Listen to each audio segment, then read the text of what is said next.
Welcome to Solvetic, your channel to always learn technology easily.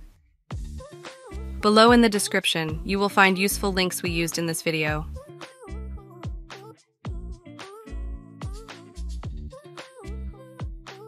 Today in Solvetic, we will see how to change column width in Excel. To start, open your Excel file. After this, to change the column width, you will place the cursor over the column. When it changes to a cross shape, drag the column to the desired width. Repeat this process on the desired columns. Hey, remember to subscribe Solvetic channel.